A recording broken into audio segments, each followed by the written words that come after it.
Assalamu alaikum wa rahmatullahi ta'ala wa barakatuh.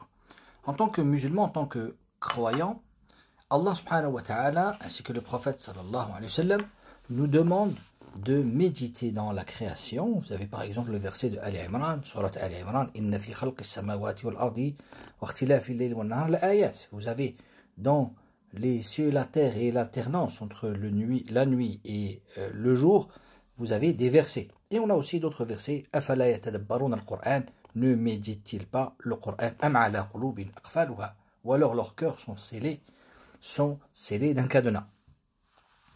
La méditation chez autres que les musulmans, c'est comme arrêter, faire silence à l'intérieur de soi-même pour écouter le monde, ou alors écouter des voix qui sont en réalité des voix sataniques, ok?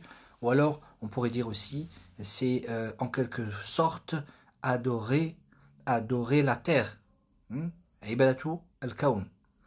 Et alors que Allah subhanahu wa ta'ala nous a donné ce cerveau qui doit tout le temps être en mouvement, et l'éteindre serait justement aller à contresens de sa tâche et la mission pourquoi Allah subhanahu wa ta'ala nous l'a accordé. Autre chose, c'est que si on va chercher dans les paroles des savants ce qui a été dit de plus beau concernant concernant la méditation coranique, on va trouver que en tant que musulman, en tant que croyant, je dois chercher le message du verset à mon cœur.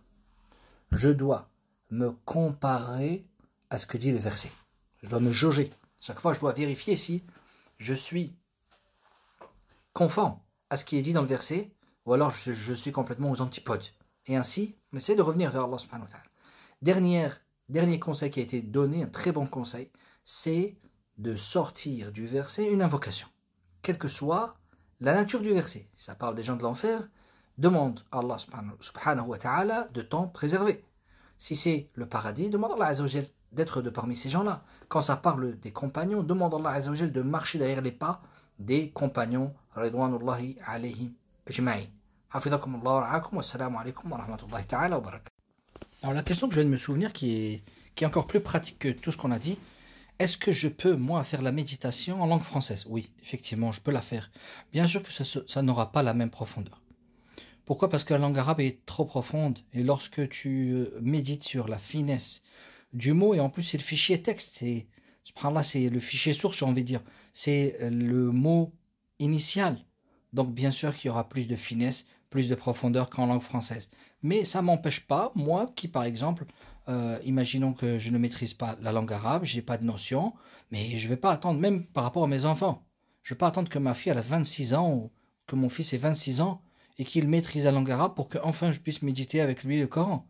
Donc je dois le faire maintenant, c'est urgent, c'est pour le protéger, et c'est pour enraciner la foi dans son cœur dès le jeune âge. La méditation coranique n'est pas réservée pour les anciens, et c'est dommage que dans nos mosquées on en parle, mais plus pour des comment dire, un public plutôt âgé.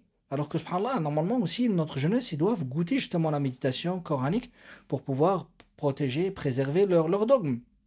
Alors je vous dirais, pour être pratico-pratique, ce que je vous propose, c'est que journalièrement, que l'enfant, il lise devant vous. En plus, ça va travailler sa lecture, donc c'est super s'il est en primaire ou autre.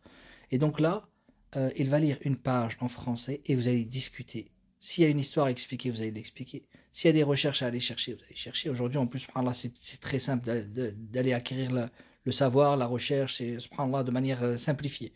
Donc, il faut profiter de cela. Wassalamu alaikum wa rahmatullahi ta'ala wa barakatuh.